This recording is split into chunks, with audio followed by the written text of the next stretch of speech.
We started as a family to notice some significant changes in my mum's behaviour. She was misdiagnosed with depression. We knew that this wasn't depression, it was something far more complex than that. On the 23rd of June 2010, at the age of 47, my mum was formally diagnosed with a rare type of familial frontotemporal dementia. It's caused by a genetic mutation. The last 24 months of her life, she was unable to walk or talk. She was completely incontinent. And on the 12th of September 2018, my genetic consultant delivered news that I am a carrier of the MAPT mutation, which guarantees that I will get frontotemporal dementia more than likely in my mid to late 40s, and I'll die in the exactly same manner as I watched my mum. When you get delivered ultimately a terminal prognosis, which is what it is, so many things race through your mind and your perspective on a lot of shifts hugely. Wow. Do you know, probably one of the most powerful anything to get off your chest that I've sat in. Hey up and welcome to the ANDYSMANCLUB Brew Chat podcast. This is the very first episode. I'm super excited to announce here right now that we have a sponsor straight off the bat, none other than Tetley's Tea Bags. We're super excited and proud to be aligned with them. And I'm even more excited to have our first guest today, none other than Jordan, a super inspiring man. He's going to give so much insight and inspiration. We're going to do this in typical ANDYSMANCLUB fashion, and we're going to fire through the ANDYSMANCLUB questions. So give us your name and give us a positive reason for being here. My name's Jordan Adams, and the positive reason for being here for me is to spread awareness about dementia, but also mental health.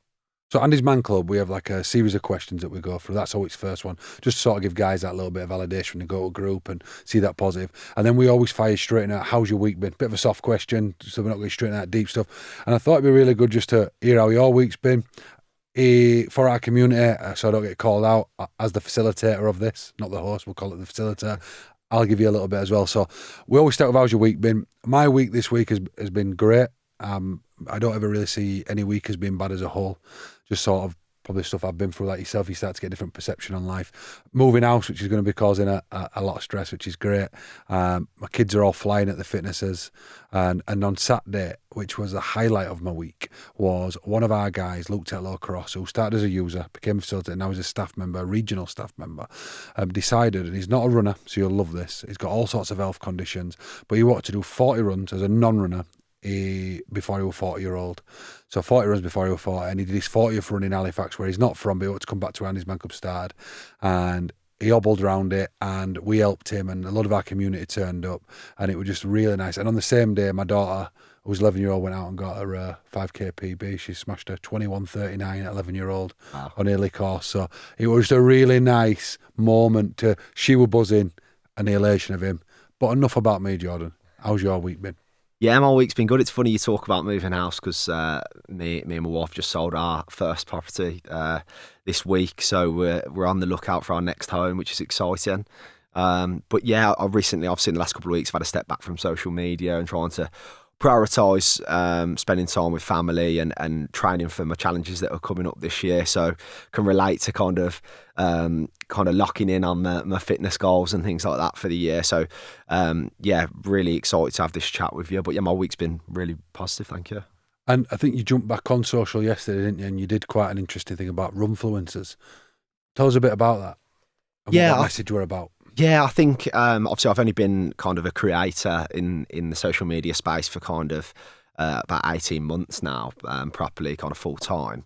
And it's allowed me to see kind of the real positive sides of social media, what the opportunities that it's afforded me. But I think taking a step back in the last couple of weeks, it's kind of magnified also the negatives that social media can have in terms of its impact. And, you know, I think probably because of my perspective shifted for everything that I've been through, but kind of sitting back in the background, not actually creating and posting myself, and seeing a lot of almost hate that's been directed towards runfluencers, as you would call them in the space, people who, you know, are training quite constantly, I guess, throughout the year and running various different events when it comes to like endurance sport.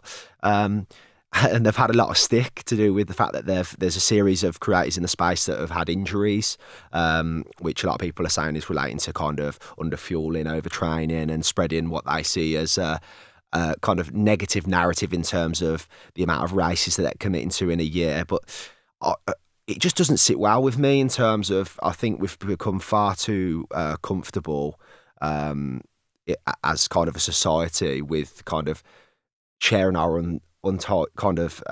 unsolicited opinions Yep. on social media. You know, I often have these conversations with my little brother about, first of all, most people are either sat in their bed or sat on the sofa, you know, with a phone in the palm of their hand. And I relate it to, would you walk down the street and, you know, share that negative, unsolicited opinion with somebody Yep. if you're walking by them? And I would say for probably 90% of people, it would probably be no, you wouldn't. So why do we feel so comfortable sharing those opinions, whether it be a comment or creating a piece of content themselves that is, without whether you think it's a big deal or not, that is and can do have negative impacts on the person on the other end of the screen. And that's something that I felt personally, not on the topic of being a running influencer, but Yep. more to do with kind of my genetic circumstances. I've had people mock the fact that I'm going to lose my memory in the future. I've had people call me a baby murderer because me and my wife had to go through a termination to do with kind of the genetic circumstances that we're in. And look, I've got a thick skin. I'm from a background that, you know, it's kind of water of a duck's back to me. But, you know, I like to talk about these things because I think they're important. And I think too many people who often, and I don't think a lot of them come from bad intentions or a bad place. I think a lot of us so used to scrolling thousands of pieces, endless pieces of content from the palm of our hand, we've just become so comfortable that kind of criticism's just so casual now, and it's almost normal to kind of tear people down. And I think, sadly, social media, one of the negatives for me is it's kind of numbed almost our human intuition in terms of, you know, that connection where if you're walking the street or me in here, I wouldn't say something negative about you, whether I thought it or not, because it's not my place to say it, but what's that going to do for you as a human being? How that's going to affect your day or your confidence? And I think too many of us kind of get sucked in by social media. And there's definitely more to do as a society for us to take time to kind of step back and think, hang on, am I adding any value by making that comment? Am I adding any value by sharing my opinion? And I think if you're not, then some things are better left unsaid. And that was my video that I shared. Because even though I was planning to take probably a longer break, sometimes I just feel like a calling or something that I feel passionate about, I like to share because I think that's authentic. And I want to speak for people also in the industry, because as much as I'm very fortunate and a lot of other creators are fortunate to have the platform that we have to inspire, educate, which affords us very good opportunities, it's also not easy to be open and vulnerable online and do it on a consistent basis. And I acknowledge as a creator, when you've got, you know, hundreds of thousands of people following you, that you have to be open to some form of criticism. And I think that's okay. But I think there's a line, and I think people should think more consciously about the comments that they share and the opinions they share online, because it can have significant impacts on people's mental health. It's interesting you say that. I told you earlier about a book I'm reading, and before I dive into that, there were a quote that popped up yesterday which was so aligned to this book and what we try to say. Oh no, we're in the book. Sorry, we're actually in the book. It says, taking a bat and going and smashing your neighbour's furniture up don't make your furniture look any better. You might think it looks better now compared to theirs, but it still is the same furniture. So we often live in that comparison world, don't we, where we're comparing ours and we think by pulling someone else's down or burning theirs or breaking theirs, it's somehow going to make ours better. But one of the things in the book called The Magic of Thinking Big that it talks about is about speaking ill of others that actually has no benefit to you. And it sort of does this little bit of a test. Are you someone who likes gossip? Are you someone who speaks bad of others for no good sake? And the impact it has mentally, 'cause we often talk about physical diet, and it talks about the mental diet isn't just what we see online, but it becomes of the training of how we speak about people. And when I see someone like yourself and what you're doing, and, you know, anyone in society, I often think only positive things, because one, I know what it's like doing this and putting yourself so vulnerable out there, but two, it takes courage, but also cheering for other people has such a better impact on your own life than it does criticising. And I think we're all our own biggest critics, and I often think we all need to be our own best architects, where I think what we need to start doing is clapping for people a little bit more. So I think it's great what you said there, and I think the whole power of how we think and how we speak, and people are the great Mike Tyson quote about, people are just scared to get punched in the face now. You wouldn't say this stuff if you were saying it face to face, because you'd be scared to get punched in the face. And I think some stuff are just best left unsaid, which I think was sort of like the message that you were getting at yesterday. Is like, what's your purpose? Why are you doing it? What's the intention? Yeah, and I think, or instead, why don't we take a little bit of time to reflect and then use that energy to, like you say, raise people up. I think often people, like you say, when they gossip or they share an unsolicited opinion, it's almost a projection of their own insecurities rather than the way they feel to that person. So I think, there's time for, I don't want to come across the wrong way, but there's time for all of us to have a bit of self-reflection at times and All the see, time, yeah. Is it something that you can work on kind of inwardly, to stop you having to share those kind of views, which can have, as I say, a significant impact on other people. Definitely on board with kind of raising people up and like you say, giving people their flowers when they deserve them, or if people are having a tough time, getting behind them, because I think together we're stronger, aren't we? For sure. 100%. So in typical Andy's Club format, moving on, we would always talk about a positive from your week. I have already give a big one of mine. And I think another one is just people I've got in my life that I'd like to give a shout out. I think too often in busy lives we live when we're juggling, we can sort of forget all the different people that play a part in us to be able to do what we're doing. This week at Andy's Man Club, we promoted our GM to Chief Operating Officer, and she came in as a volunteer. And I think just seeing all the love and support for her who came in as a volunteer, thought big about what was possible for her life, and now she's doing an MBA, and she's Chief Operating Officer of a big national charity. And I think I love seeing people do well. So for me, seeing all the team behind her and seeing all the team well, that will be my positive. But what has been your positive? Give me more than one, but what's been your standout positives from this week? I think this week, again, like you say, spending time. I've prioritised more time lately for spending time with people who have done a lot for me. And when you're caught up on this kind of mission that I've kind of immersed myself in and my purpose, sometimes I forget just to be Jordan sometimes, and appreciate the sacrifices that people around me have made, particularly my wife, who's been such a great support to me, particularly in the last 12 months when I quit my job, and she sacrificed so much. And without her getting a couple of promotions at work, I wouldn't have even been in the situation where I can say that I'm a full-time advocate and content creator. So she's amazing. She sacrificed so much, and I'm grateful to have her in my life, but also a huge family support network who are always there to kind of help me on the days when I'm struggling or support me in any way they can, like planning this year's kind of endurance challenge, which I'm sure we'll get onto at some point. But other than that, kind of in the past week, I had kind of a bit of a full circle moment for me.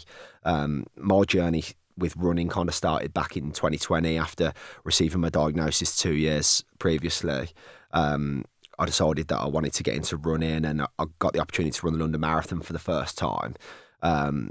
And since then, I've run it on 4 occasions, and I'll be running it again this year in April, in partnership with Buxton and Mine Charity. But it's a full circle moment because last Thursday, I got the opportunity to talk directly as the first person ever to talk at the London Marathon Events Partners Day. So I got to talk to the 30 London Marathon partners, everyone from the headline sponsor TCS to kind of New Balance.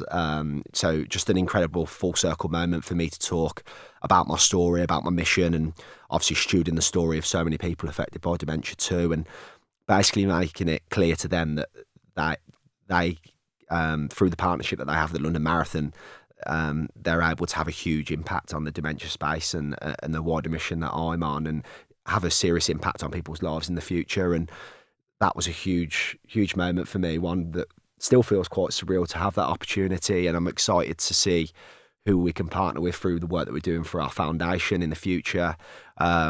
But yeah, just super grateful to get that opportunity, the first person ever to speak directly to the partners at such an historic event like the London Marathon. I think, it definitely makes me think of like how the pride that my mum would have in everything that we've done since my diagnosis, but also excited for the future too, with everything that we can achieve. And it all goes back to kind of, you talk about that book about thinking big and kind of reaching for the stars, I guess, for sure. That's an unbelievable positive from your week. Your mum would 100% be proud.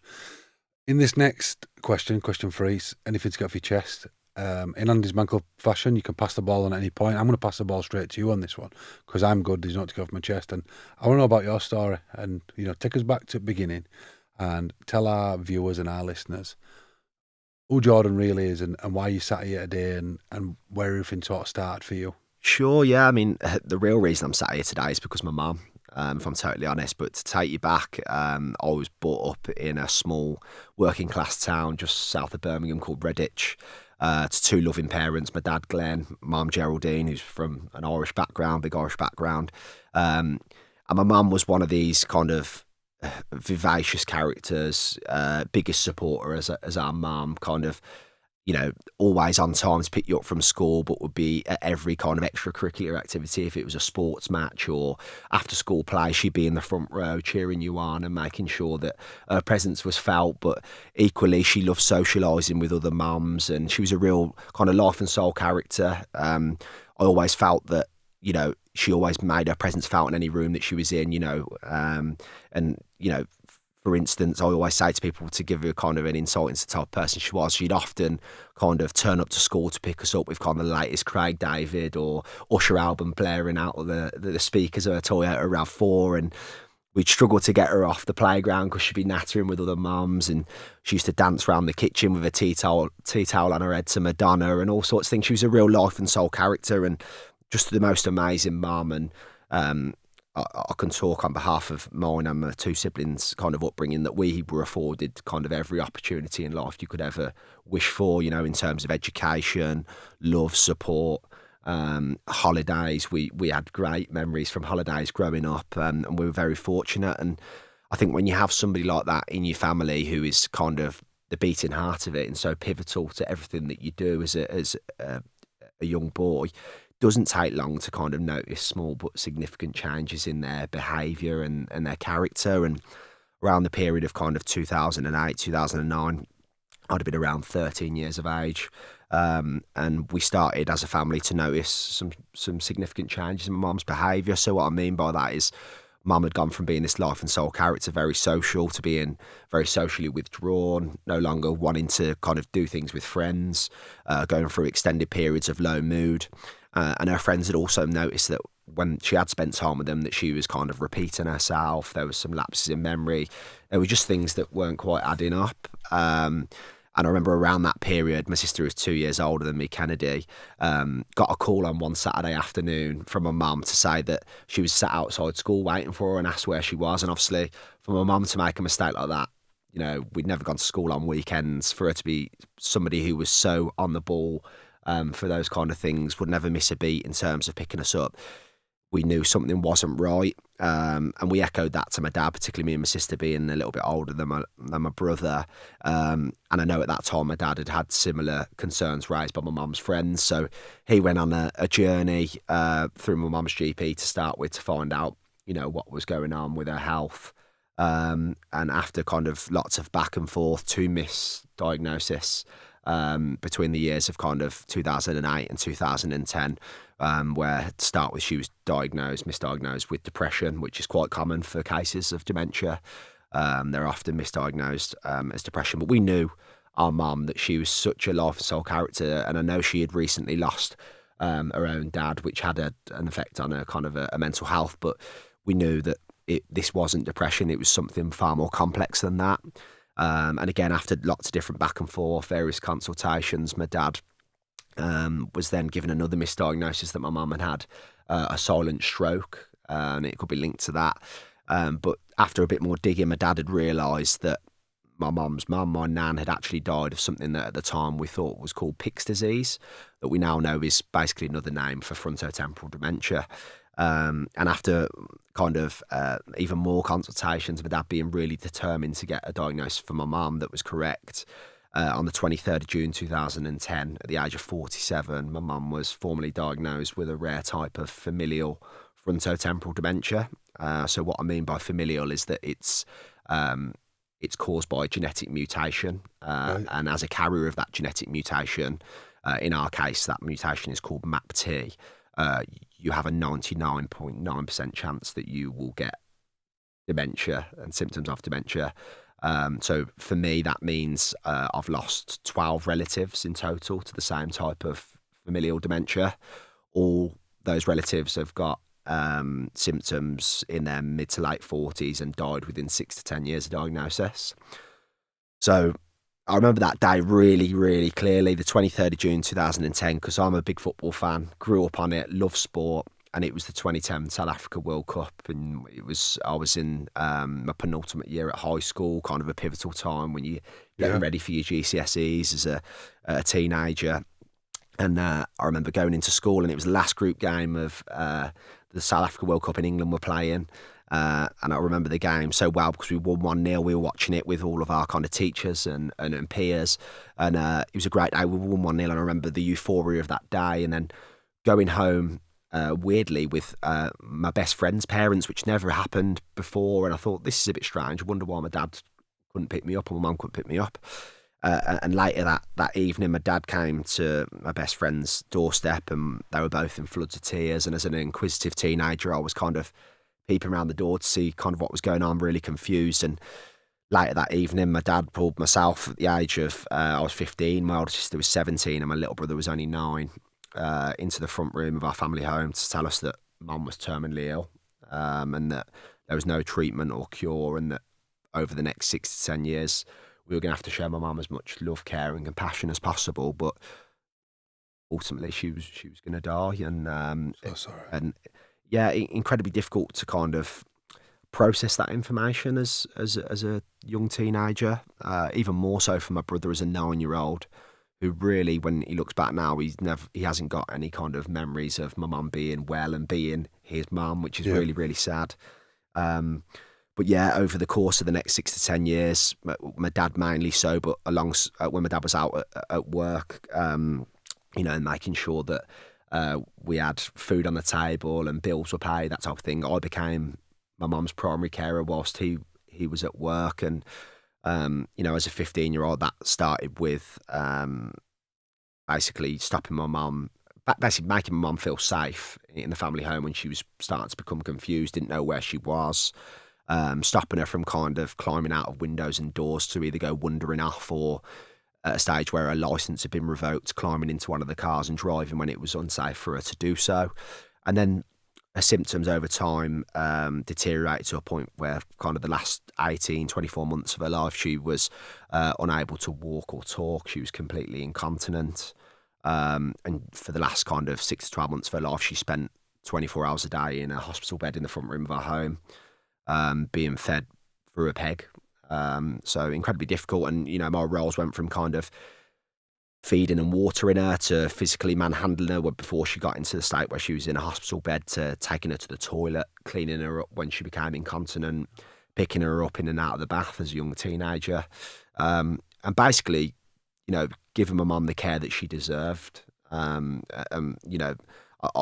something we've never blamed her dad for, and we completely understand the reasons why he wanted to care for her at home, because giving somebody that responsibility, ultimately you don't know, you don't trust, is a huge thing to do. And my dad was adamant that we weren't going to do that, and we were going to care for ourselves and make sure my mum had the care that she deserved. And that's exactly what we did.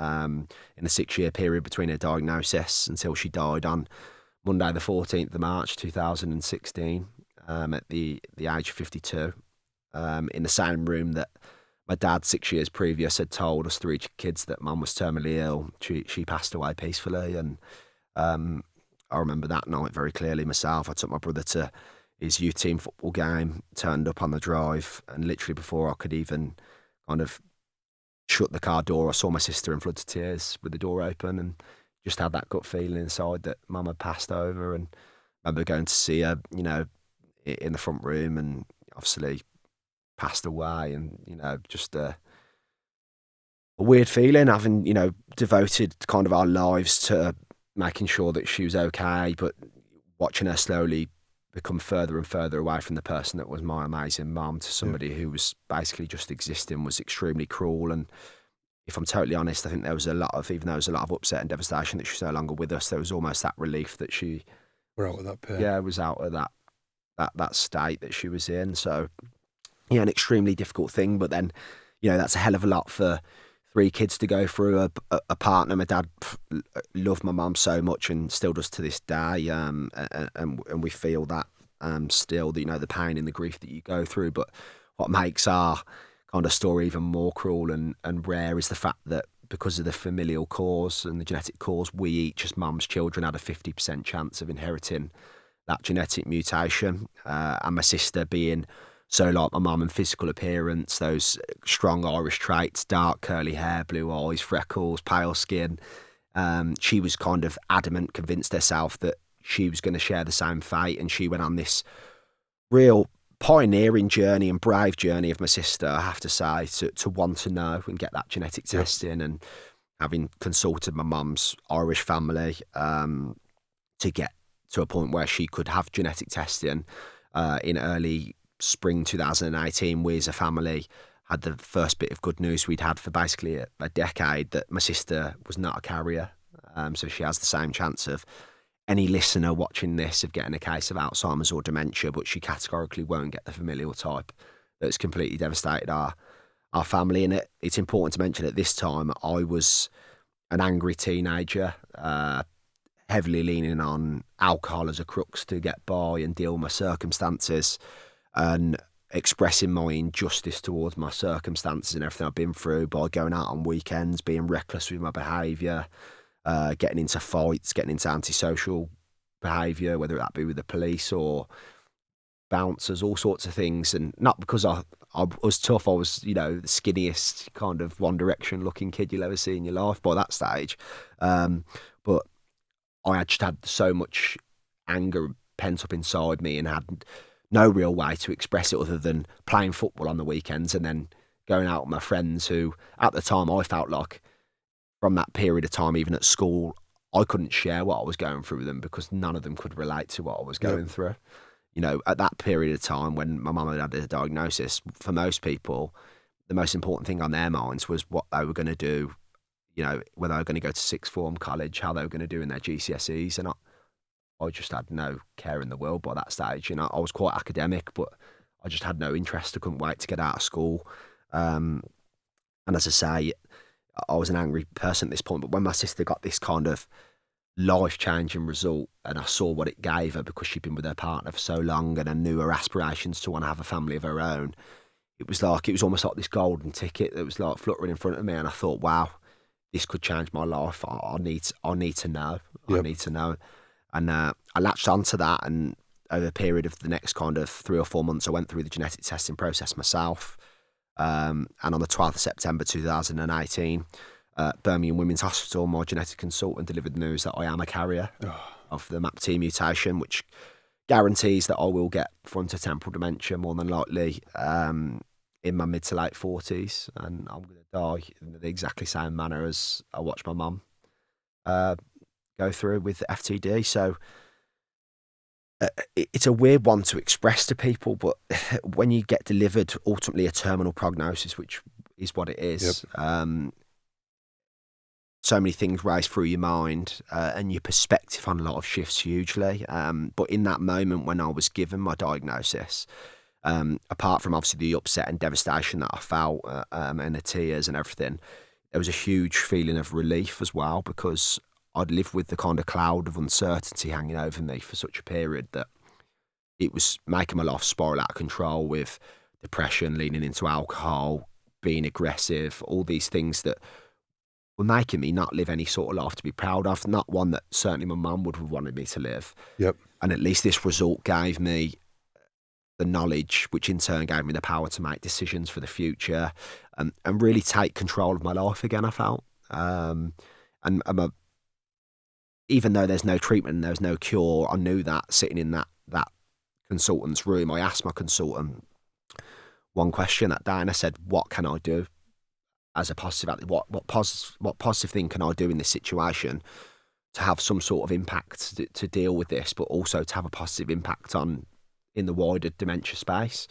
She said that you can do 2 things. So you could actively be involved in a research study, which I have been since my diagnosis, since 2019. Here in London, I have an annual research visit, and I give my data to scientists who are trying to find a treatment and cure specific to my familial FTD. And the other thing she said is you could contribute towards that research by raising money for a charity. And straight away, it was like, I don't know why. I think probably as a young kid being sat in front of the TV every April watching people run over Tower Bridge, my mind just went to the London Marathon. And I just thought about running marathons. And I've been into sport anyway. And around that same period, after that, I got connected with a lady who had been advocating for Alzheimer's Research UK, the largest dementia research charity here in the United Kingdom. A lady who, 63 years of age, had just run the London Marathon herself, living with vascular dementia. A lady called Sue Strawn, who's been one of the biggest inspirations in my life to date. And she kind of passed the baton on to me to say, you're going to run the London Marathon next year. And then COVID came along and I'd been training for it and I was gutted because I didn't get to run it. So I ended up running a marathon in my hometown, trying to raise some money. Followed it up by running the first London Marathon that was ever in the October that year for the first time. And I just remember the feeling of like being on the start line, but then running into Cutty Sark and not being able to hear yourself think, going over Tower Bridge and like the goosebumps feeling of like just random strange, the kindness that they show just to support people who are carrying and stewarding so many heartbreaking stories at the London Marathon. And I thought, I'm addicted to this. Like I already want to do this next year. Even though as painful it is when you get to Big Ben to finish it and get to the mile, it feels, and the emotion that kind of overcomes you when you get to the finish line. I was like, I want more of this. And so I returned the following year in 2022 with a plan to run 7 marathons in 7 days from my hometown in Redditch all the way to London and finish with the London Marathon, where I raised £18,000 for Alzheimer's Research UK and did some like UGC content for the first time on Instagram just for like family and friends to follow the journey. And they all came down to London to watch me for the last one. And it had a bit of a celebration after, which was amazing. But just 6 months after that, kind of being in a moment where I'd managed to turn my circumstances on its head and turn it into a positive, we came crashing back down to earth when my brother received his own diagnosis that he too is a carrier of the MAPT mutation. And obviously, as I said, him being a 9-year-old when my mum was diagnosed, it's been a real difficult journey for him. Not that it hasn't for all of us, but for him, I think even more so, you know, being somebody so young, he's had to deal with so much, and that's reflected in each of us as siblings, me with depression more so, Kian with anxiety, ongoing anxiety, and we were unsure how he was going to react to that news. You know, it's devastating. I've been in that room myself, in those shoes, and we were unsure how he was going to react. And we waited a few months, and I remember a random day in May, I think it was, I had this massive paragraph of a text come through from him, and he basically outlined this plan how he wanted to get on board with the fundraising and the advocacy, and set this plan how we would run the entire length of the UK. We should start creating social media content around our story, and we should try and leverage our story to try and get on some mainstream media to hopefully raise what we saw as a target of £100,000 in the calendar year. And we would plan to utilise our connection with the charity to get a London Marathon spot and do this big campaign across the year. And that's exactly what we did. And we went to, I remember going to my dad, because my dad is the most supportive bloke in the world, and he'll get behind our ideas. And we went to him and said, we're going to run the length of the UK. What do you think? And he was like, you what? Wow. Like, yeah, are you sure? Like, that's a big thing. So, yeah, we're going to run the length of the UK. And he was a bit, first time ever, I probably thought my dad was a bit sceptical. So I text one bloke who I know, he's he's a former Marathon des Sables finisher, multiple Ironmans, crazy bloke. If this bloke don't get on board with it, then it ain't happening. So I text him straight away and he said, okay, meet me on Saturday at the local cafe and we'll see what we can do. By the time I got to the cafe on the Saturday, he'd already printed off routes, his plan to how we could reach out to local businesses to sponsor us to meet the logistics needs that we need in terms of the costs of fuel and all sorts of things. And with his help, kind of back end of 2023, early 2024, we put together this master plan of how we were all going to run the London Marathon together in the April, which we did. Yep. I then spontaneously, about a month after London, because we'd planned to run the length of the UK in September, I decided there was too much time in between. I was going to run 100 miles in 24 hours around our local park where my mum and auntie have a memorial bench, which we did. And he ran alongside me at the age of 68 whilst living with prostate cancer. A man called Nigel Watson, incredible man.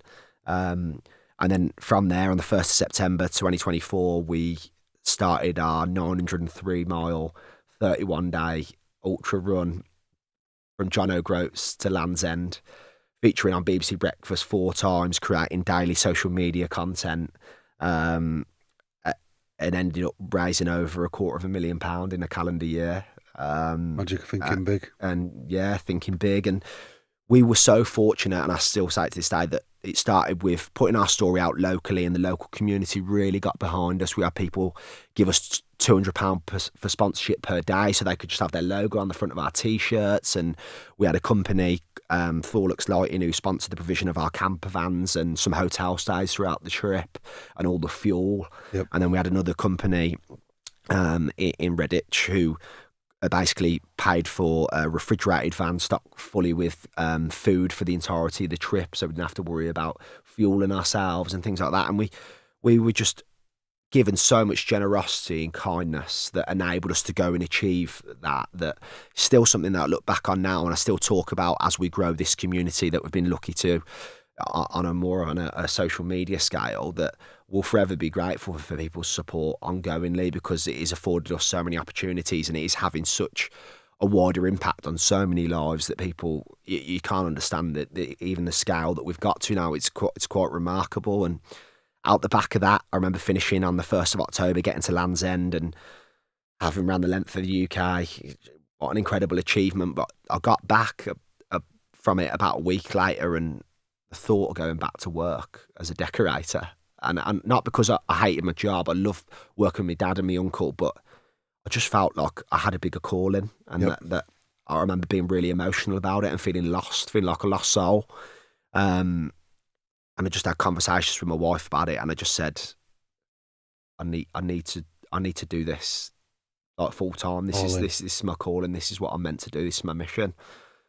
And it took me to the December, but I never went back to work after that. I never went back to work as a decorator in 2025. I decided to take the leap of faith. Let's give it a go. It's now or never. I was fast approaching 30, and I'm so lucky that my wife got on board with it and, you know, made huge sacrifices to basically pay our mortgage and our bills while I figured things out. And I racked up a big credit card bill shooting like train fares and getting myself to events and trying to network with brands that might take a punt on this lad from Redditch who'd ran a couple of ultras and was trying to have a bigger impact in terms of kind of our mission and our story to change the dementia landscape. And I was fortunate that Pure Sport took a punt on me in the June of 2025 after kind of a long, arduous journey to get there, and gave me a monthly retainer, which meant that I could sustain kind of at least pay my bills and contribute towards my mortgage, and take some stress off my wife. And then that was quickly followed by a partnership with Runner, obviously one of the leading training apps, the leading training app when it comes to training for kind of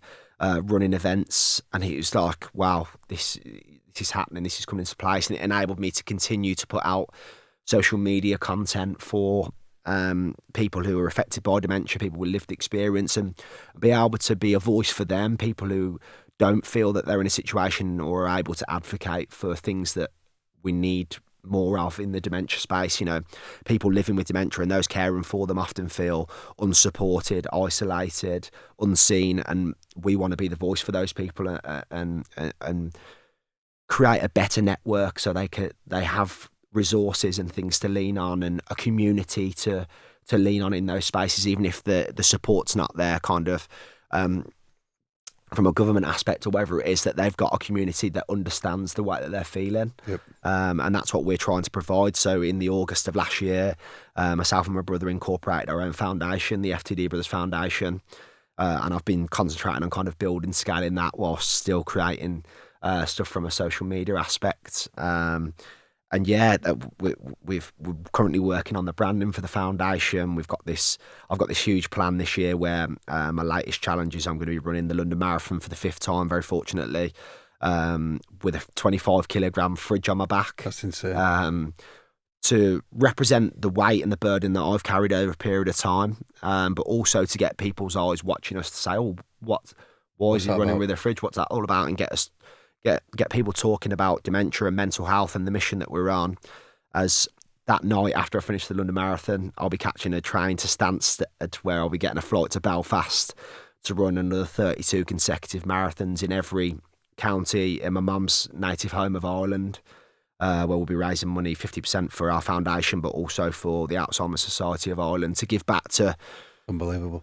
the people of Ireland. My mum was very fond of her Irish roots, and we still feel that connection when we've had some media opportunities out there last year and felt so much love and generosity from the Irish people. And we really want to give back and support those living with dementia in Ireland, and hopefully raise as much money and awareness over there as possible. And yeah, that's why I'm sat here with. That's a long story, I know, but Mate, on a mission to go even bigger. And I really think, that this is about, for me, leaving a legacy behind me and my brother, keeping my mum's flame alight, but also passing it down if I'm lucky enough to have children of my own, to say that, regardless of the hand that you dealt in life, you have a choice at how you play it. And we got dealt some pretty cruel cards, but we're doing our best to show people that no matter your circumstances, and that's not to say that we have tough days, because we still do, but if you are willing to think big, that you're the master of your own ship, and that there are some pretty incredible things that you can do in this world with the support of people coming together and getting behind you and raising you up. And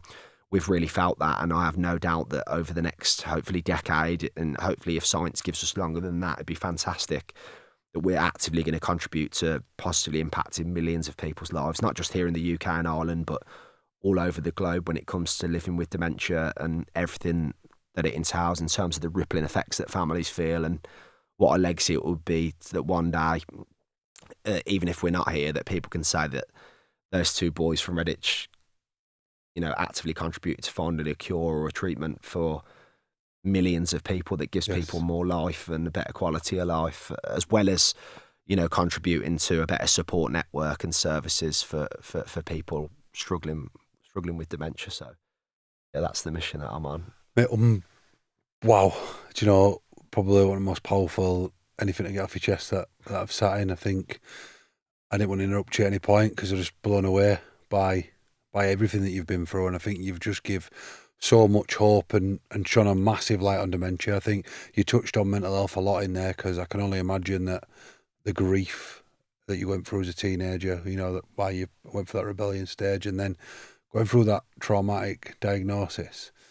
I think for me, we're a suicide prevention charity, and what we always try to give is people hope, and I think your story really shines.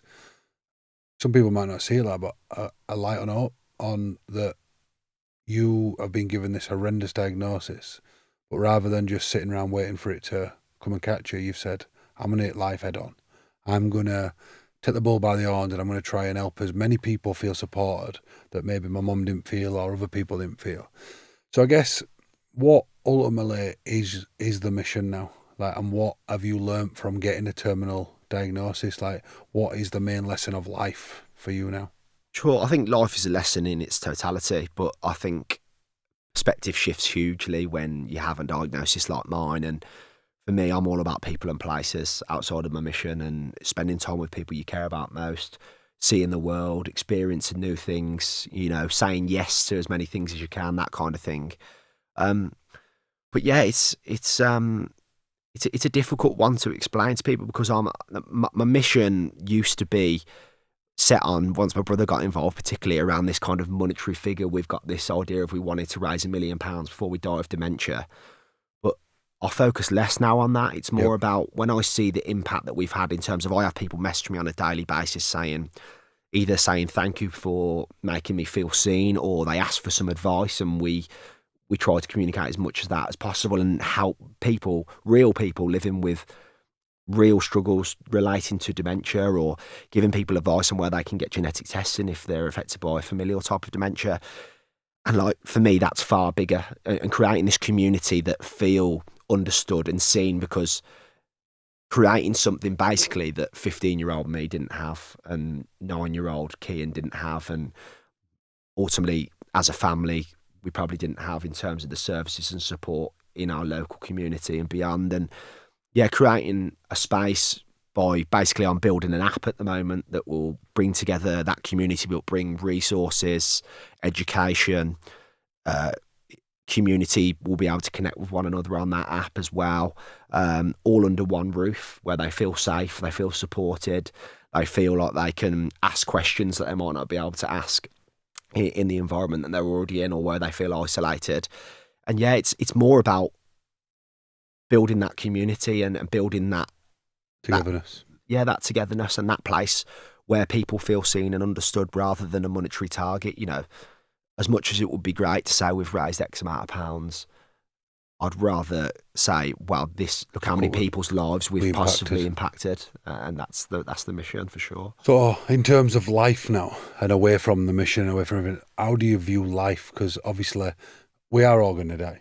You know, it's inevitable, isn't it? You know, we're just, in your circumstance, you've been given a potential when that could be. So, how different do you view life now to maybe one that you once did? Sure, it's a difficult one because you have to get the balance right. Because for me, I'm somebody who lives off the top of my head anyway. I'm very impulsive, but at times that can be quite damaging. Because when I say in the past, you know, I've lent on alcohol, that's still something. If alcohol has been something that is like giving me escapism away from my circumstances at the time, and it all links into the impulsivity and the trauma that I've been through and getting away from my circumstances. And I still have troubles with that from time to time. I don't think I'm an addict, but I've used alcohol as a crux at times to help me through some difficult stages of my life. But in terms of my outlook on life, it's that take every opportunity that you're given within reason. I know we all have responsibilities to provide for people, but also be brave, be willing to take a bet on yourself. That's something that I've learned in the past couple of years, that by just having the endless belief at times, like convincing myself in periods where like anybody else around me probably would have said, he's not going to make this work. Just believing to the end of time that I was going to make it work, and just keep working, keep stacking the days, and taking a gamble in myself and believing in everything that I was doing has afforded me so many opportunities that I'm at a point in time now where the impact that we're having on people's lives is astronomical, and I'm very proud of that. But yeah, believe in yourself more. Spread kindness, I think, is a huge one that we often forget about. Express gratitude for the things that you do have in life. That's been a huge one for me and my brother. As much as we've been dealt some very cruel things in life, look at the things we have had. We were afforded such a great upbringing in life, 2 loving parents. I've got 2 great siblings, great family support network, an amazing wife, you know, very lucky to have a roof over my head. Things that, you know, not everybody is afforded in life, that sometimes we forget. And I know sometimes it seems a bit floaty to talk about those things because it's like, oh, you know, journaling or just expressing that gratitude can feel a bit too much, for a bit woo-woo for some people. But it is important to do that, because otherwise we're constantly almost feeling sorry for ourselves about what we don't have, when in reality, just to be born and be here and experience the roller coaster of life is a huge privilege. 100%. And I certainly believe that even though all the pain and the heartbreak that I've been through, and I'm sure my family will go through in the future, I'm here for a reason, and I firmly believe that I'm living my mission, I'm living my calling, and that I'll be able to hold my head high once I leave this world, and my family will be able to hopefully take huge pride in that too. So I imagine that they take that now. I imagine your mum, you know, wherever she is right now, is looking down, proud of both you, your brother and your sister. And I think the impact that you're having right now, never mind when you've gone, is astronomical. We always finish with 2 questions, question 4 and 5. And what I want to do is ask you question 4, before I get your questions for our next guest, is what do you actually do for your mental health positively, and why do you do that? For me, running, exercise is a huge one for me. It is the one space that I protect. Even if you look at a lot of my content, okay, sometimes I'll create kind of running content around certain events, but I don't very often document my training, because that's the space that I protect for myself. That is my escapism. That is where I'll go and get clarity if I've had a tough day, or if I'm going through things. I just get out on a run. It doesn't have to be any sort of workout. Just get out in the fresh air. I've got a bit of a cathartic thing at the minute. I like running at night when no one's out there, and even when it's peeing down with rain, I find it quite a cathartic experience for myself and quite a healing thing to go out there and in the elements and do something for me that I really enjoy and get a lot from. But also talking, my whole journey to being a creator started with doing written blogs about how I was feeling towards my circumstances, the injustice, and now that's developed into talking about it online. And I can't vouch enough for whether it's talking to a friend or talking to yourself by writing something down on paper or talking to a wider group, how positive that is for me in terms of my own mental health. So yeah, those would be two things that I would say: running and talking. Love it. And we always finish with a real quick fire fun question. What's your go-to karaoke song? It used to be "You to Me Are Everything." Yeah, that used to be my one. Me and my mates at football used to go to our local after we'd had a good win, and they'd usually have the karaoke on, and I used to do "You to Me Are Everything." I love that. I think mine has always been Michael Jackson, "Man in the Mirror." I know there's controversy around the man himself at times, but that song I think is real powerful, and it's probably a epitome of your story. Everything's got to start with yourself, and it. So, you know our next guest, and I don't want to give the guest away. So, but I'd love you to come up with a question 4, which is a powerful and why question, and then something a bit of fun, a question 5. So, what question would you like to ask our next week's guest? It's a deep one because I do know him, but if you were given the option to not have your circumstances now, would you continue to positively impact people, or would you go back and take it all back for, your circumstances, basically? Powerful. Very powerful. Question 5, light-hearted. Pineapple on pizza, yes or no? Oh, good question. Can't wait to get into that one. That is a good one. And do me one thing. I want you just to give our community, your community, and the wider community out there, just like that one billboard message that you want them to have, that one quote, that one, I guess, moment of hope, or your message that you want people to just take away from a day, that one final sort of inspiring message.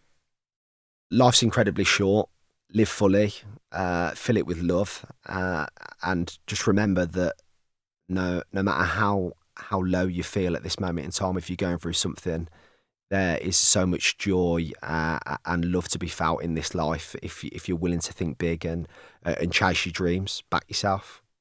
Jordan, I don't think we could have got a better first guest. You've absolutely blown me away with your story, with your mindset. I just wish people can take from today, if they're in the depths of despair with depression or suicide or going through a horrendous dementia diagnosis or whatever it may be, there is hope. There is hope out there. There is hope from people like yourself, and creating communities like Andy's Man Club, like the FTD Bros, and everything that you try to do. And I hope that you just, and I can't see why you won't continue to drive that mission forward. You're definitely a lighthouse and a shining light in this world to those people going through that darkness. So it's been an absolute pleasure.